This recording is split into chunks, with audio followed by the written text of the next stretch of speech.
So today I'll be showing you how to remove a brake booster on a 2000 Toyota 4Runner. Now, the only two steps that I've done so far is removing the battery terminals that I've done so far. I'm barely doing it. And the other thing I've done is this brake master cylinder sits in right here with these studs on one side and the other, as well as this brake booster hose that sits in here. So off the bat, what you're going to need to do is remove this brake booster hose that goes to the side of the intake manifold. You can leave this side in here, or you can bring it out. Whatever side goes on what side, which side goes on whatever side, you must put it back the same way. After that, there will be these two nuts. It will be a 12 millimeter on each side. Remove those two nuts, and then that will free your master cylinder. Now what you could do is get some zip ties or some bungee ropes and tie this back, so give you some space. Other than that, you will need to remove these harnesses and wires from here to free up some space, as this brake booster will come out from the top right here. Okay, now since I did this over here, what I'm going to do is I'm going to head inside. I'll come back right now and remove this sensor as well as some of these hoses just to free up some space.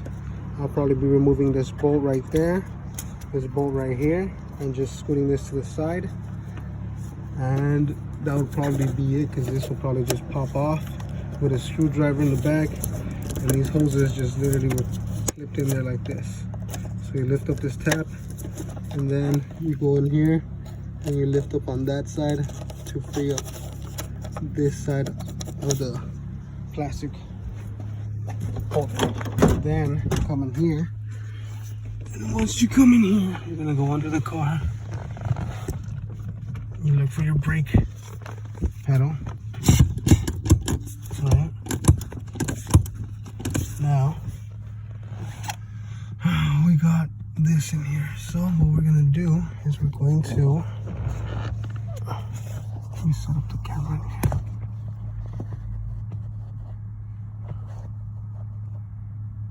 So what I'm gonna do, I'm gonna get this, pull it back, and in case you take it off too far, what you gotta do is you gotta look deep in the back, and there'll be a little hole where that spring, this one right here, gets connected. So all I did was just remove it and gently place it down, and it's hanging. Now, if you can see in here, if you don't see this little tab right here, you might need to spin this to see it. But for me, it's right there. You're gonna need either a pick, and I highly suggest you to get it from the back, because if you lose this right here, you're gonna be having a hell of a day. All right, and after you remove that pin, you're gonna press this pin out, and the same way it came out is the same way it's gonna go back in, just like that. Now, after we've done this, oh, sorry about that. Now, after we've done this, this will be free right here, which is a brake pedal. See the brake pedal? It's free now. Now, what you don't have to do is you don't have to touch this nut in here. This nut in here, don't touch that at all. That's an adjuster nut. You're gonna need to adjust the new brake pedal to around this side. So don't touch this nut at all, okay? What you're gonna need to do is, like you did in the front, you see these four studs? One right there, one at the top, one right in here, and then the one all the way at the very top. So you're gonna need to get those four studs out. If you don't see them, no. It'll be this one here, the one on top of that, and then the one here, and the one on top of that, which would be up there. After you remove those, they look like 14s to me, 14 deep sockets. Then I'll bring you back. All right, so word of advice, I would tell you to remove the top ones, which would be the hardest ones first.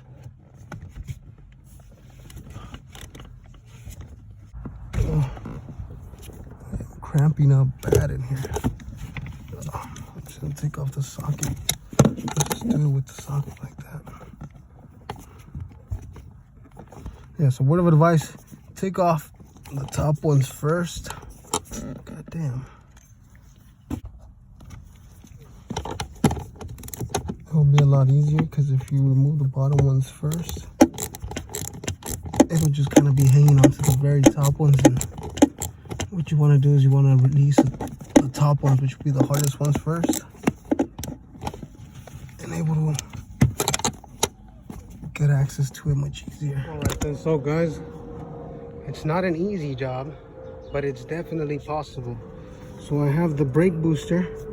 I have the brake booster almost all the way out. I have the master cylinder sitting all the way in the back, and it's still connected. And all I did really was remove the hoses that came from here. Like I told you, I removed the 10 millimeter here that held in this. I removed the 10 millimeter in that held this over here. And I just moved this hose that comes from down here all the way behind.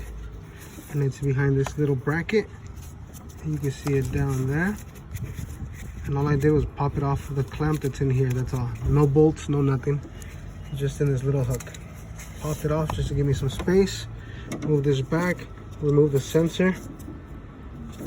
And all I did was move these wires forward.